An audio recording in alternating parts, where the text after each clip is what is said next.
One of the first steps to starting a nonprofit is recruiting board members. But how exactly do you do that? In this video, I'll talk through the process and some of my strategies step by step. Welcome back. My name is Amber Melanie Smith, and I make these videos here on YouTube to help aspiring changemakers with tips and strategies to help you change the world and live a life of impact and purpose. For those of you who have checked out some of my other videos, you might know my story, how I started a nonprofit many years ago, how it is now my full-time career. And I have to say, one of the things that I'm most proud of is how our board of directors has evolved and grown over time. When people ask me about the process of starting a nonprofit, one of the top things they always ask is about the board of directors. How do you find and recruit your board members? How do you keep them engaged once they're on the board? Who should be on your board? All of these sorts of questions. Recruiting a board of directors, engaging them once they're there, and keeping them around is probably one of the hardest parts about running a nonprofit organization.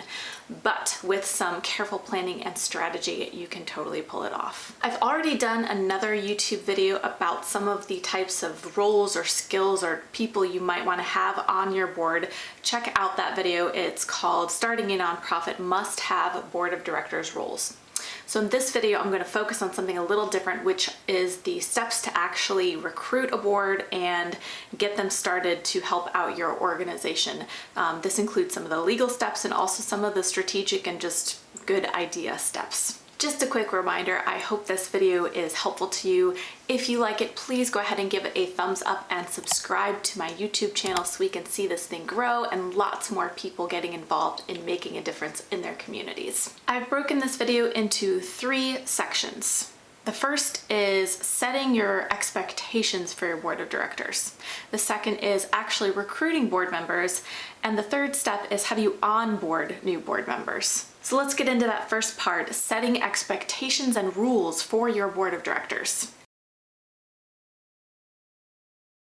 So before you can actually start recruiting board members, you've got to set rules and expectations and commitments for your board of directors, and you've got to do this in writing. You have to show future applicants to your board all of these rules and commitments up front before they apply. This is really important because it will show your board members how they're expected to behave and how they are expected to participate in your organization, which can help avoid so much confusion and conflict later on. So the first thing you've got to do is make some important decisions about how your board of directors is going to run by setting these board expectations.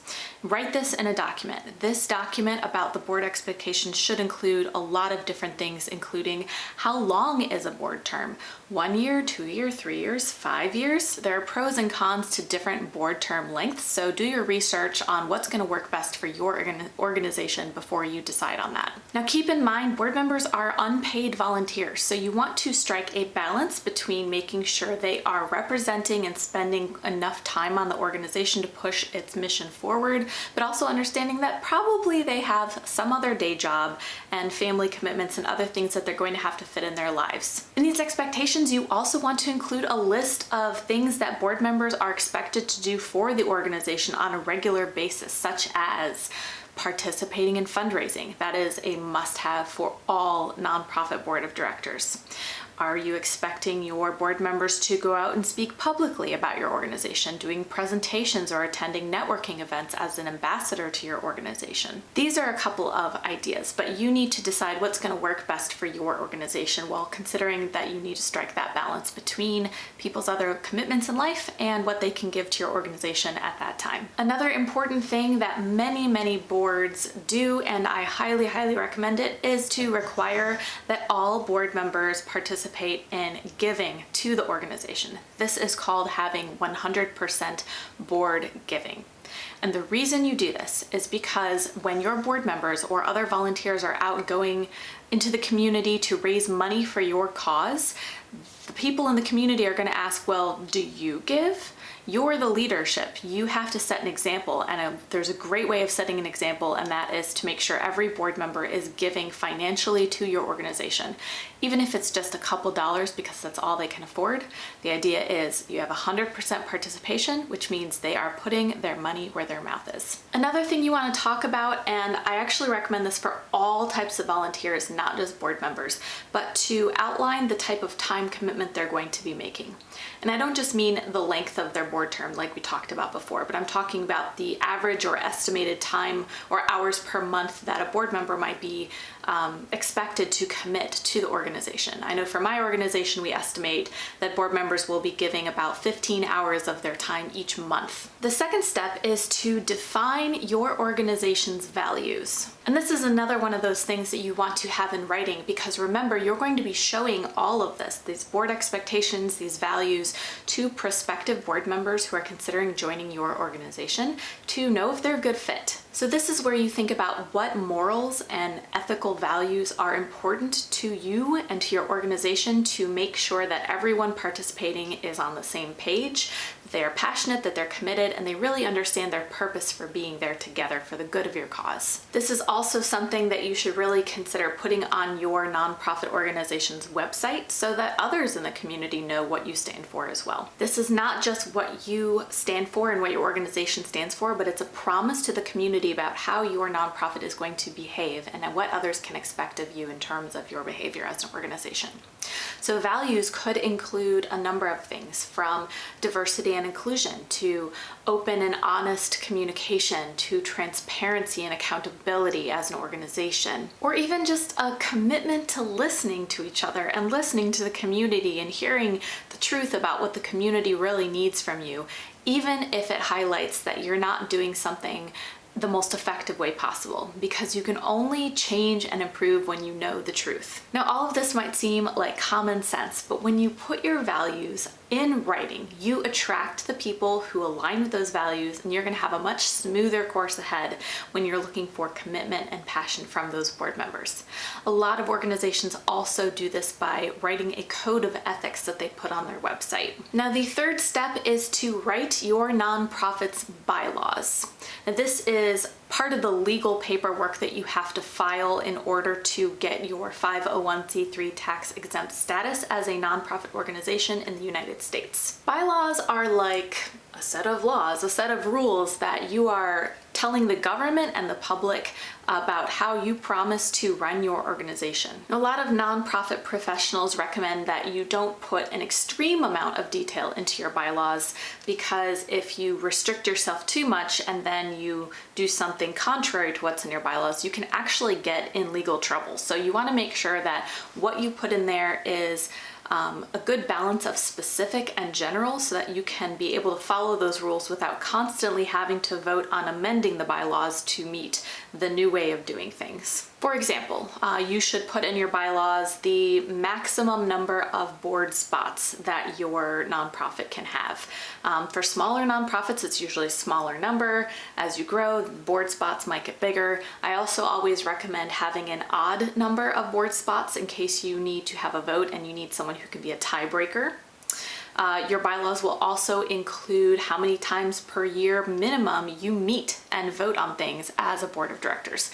Now, let's say you say that your minimum number of meetings is 4, you can still meet more often than that as a board if you have to, but at least if you meet 4 times, you're meeting the requirements that you set forth in your bylaws. There are a ton of great online templates that you can find just by searching around for bylaws, so be sure to do your research and check those out if you are in this stage. Step 4 is to determine what skills and roles you need on your board of directors. So who you recruit as board members entirely depends on what your organization does and what stage of growth it's in. So when you are first starting out as a nonprofit, you really want to be asking yourself 2 questions.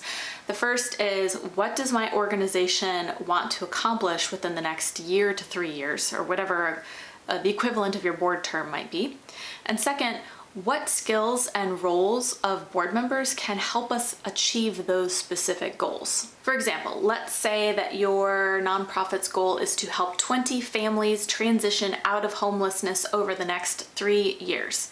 Well, then when you're recruiting board members, you really want people who have knowledge of that issue, in this case homelessness, and expertise that would be required to make that happen. Examples in this case would be board members with a knowledge of the issue of homelessness and housing, maybe even someone familiar with real estate to examine how you would get housing for these families, possibly a social worker who has experience working through these issues with families, and then of course fundraising and marketing professionals who can help get your story out to the public and raise the money you need to actually execute on this goal. And then you need your people who are keeping the board together. You've got to have someone with experience developing policies and practices and keeping a team engaged and running effective meetings. Those are critical probably for any board.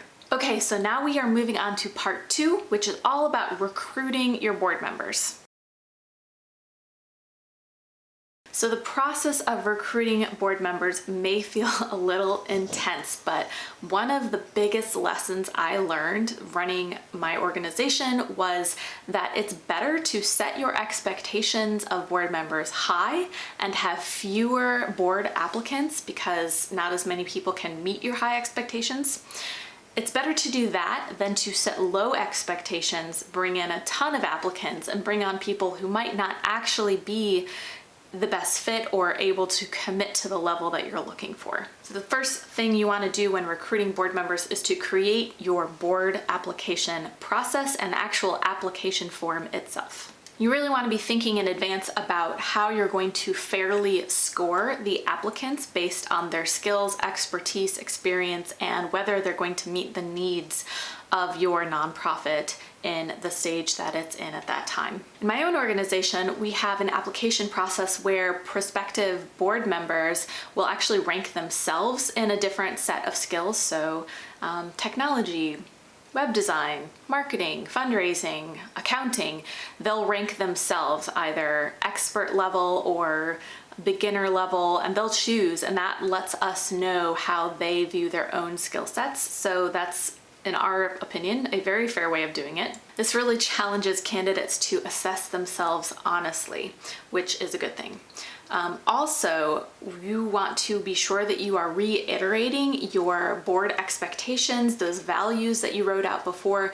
All of this should be linked to or refreshed on your board application because you want to really make sure that everyone who is applying has read through that thoroughly, understands, and is willing to make the commitment and align with your values. If you already have a website for your nonprofit, even if it's an unfinished one, you can go ahead and link your board application on to your website to make it easy for people to find. And you are going to want to set a deadline for these board applications too, so that you aren't just trying to recruit board members for months and months and months. In terms of the actual application itself, there's a number of ways you can go based on what technology you're comfortable with.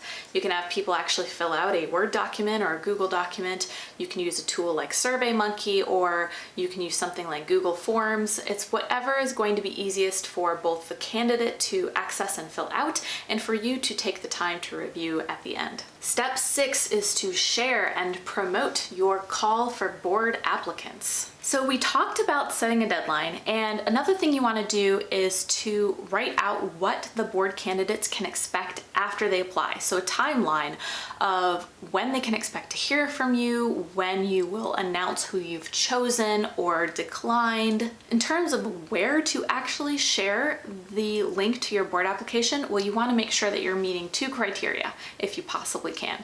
The first is you want to target groups perhaps on Facebook or social media or LinkedIn that align with the cause that you're passionate about. So for example, let's say you are starting a nonprofit that helps animals. You might target Facebook groups that are about pet owners or animal rights, people who are likely to care about a cause of animals. The second thing is you want to target groups that have the skill sets that you need to recruit for your board of directors. I usually like to use LinkedIn for this. It allows me to search my personal network of who I know who has a particular skill set, like marketing or finance, for example. I can see who I know who has those skills. I can see what companies they're currently working for. And this helps me consider whether I might want to reach out to them and make them aware of my board application so that they can consider applying. And of course, if you're at a point in your nonprofit or the start of your nonprofit where you have already developed a group of volunteers or a network around your organization, well, those are some great potential board candidates because they've already expressed an interest in your cause. So spreading the word about your board applications amongst your existing group of volunteers or network is also a really smart idea. Step 7 is to actually interview the applicants for your board positions. You can do this in a number of ways, and it ultimately depends on what you are most comfortable with and what is going to work best for your organization. But some examples include one-on-one interviews with either you or your board chair, or maybe you are the board chair. One-on-one interviews with the candidate. You could try group interviews where if you have other board members already on your board, you could interview each candidate individually.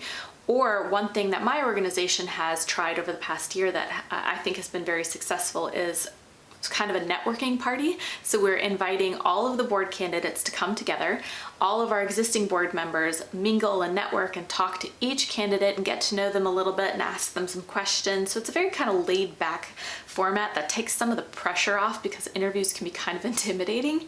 But this has worked really well because it allows our board members to get to know the new candidates and then exchange stories and information they heard about these candidates when we convene later as a board to discuss who we might like to bring on board. Whatever format you choose, you want to make sure that you are doing some kind of presentation about what your organization is about, just to refresh the memories of these candidates, talk about your goals, talk about your needs, whether it's a certain amount that you all have to raise to pull off your goals, talk about the program or programs that you're running as an organization to meet those goals for your mission, and the board expectations. You want to review those, and you also want to make sure that you're giving board candidates an opportunity to ask you any questions that they have at the end, because you really want to make sure that everyone's on the same page and that if you're going to invite them to join your board, that they have all this information, nothing's going to be a surprise to them, and that they're going to be able to fulfill the expectations of the organization going forward. All right, now we are on to part 3, which is where you are actually onboarding your new board members. So at this point, you have gotten a bunch of applications, you've interviewed your board candidates, and now it's time to invite the people you think are going to be the best fit for your board of directors. So at this point, you are contacting them to give them the invitation to join your board. Might be a good idea to once again link to your board expectations and any other information you want them to have. And then at the end of this communication, you invite them to respond with their acceptance or to decline the position. Step 9 is to actually get those new board members started and onboarding them. You want to meet with your new board of directors, or if you already had a board of directors, have your old board and your new board meet together to discuss when meetings do take place or should take place around everyone's schedule and availability, reviewing those goals, reviewing those program outcomes that you're trying to have over the next year or a couple of years. And then this is really important to keeping your board members engaged. You want to set a couple of small, reasonable goals to achieve as a new board of directors team together. Examples might be create your organization's budget for the year or research 10 possible funding sources. The idea is to give people an attainable goal that they can accomplish together in a reasonably short period of time to start building their confidence to work together as a team. Step 10 is arguably the hardest part. Now you've got those board members on board. Now you've got to work together and stay engaged. Now I think the key to keeping board members engaged is regular communication, setting reasonable and attainable goals together that you consistently achieve as a team, and of course, making sure each board member has one thing that they can own as a board member. For example, maybe your board member who has financial skills is responsible for coming up with the very first draft of your nonprofit's budget. When you give people a specific thing that they uniquely own and it's their responsibility, they are more accountable to that task, and they also feel empowered, like they are making a real difference on your team. So now I want to hear from you. Are you starting a nonprofit or growing a nonprofit, and are you in this process of recruiting board members? Tell us all about it. Tell us about some of the challenges you're facing or some of the successes that you've had. Share your strategies with the community here so we can all learn from each other. Once again, my name is Amber Melanie Smith, and I make these videos here on YouTube to help folks who want to make a difference do just that. And I hope that you enjoyed this and that you learned something that will help you out in your change-making journey. Please don't forget to subscribe, hit that like button, ring the bell to get alerts for when my next video comes out. And yeah, if you are on Facebook, don't forget to check out my group, Change the World or Bust, where myself and other change makers are sharing tips and strategies and having some great conversations about how we can make the world a better place. Hope to see you next time.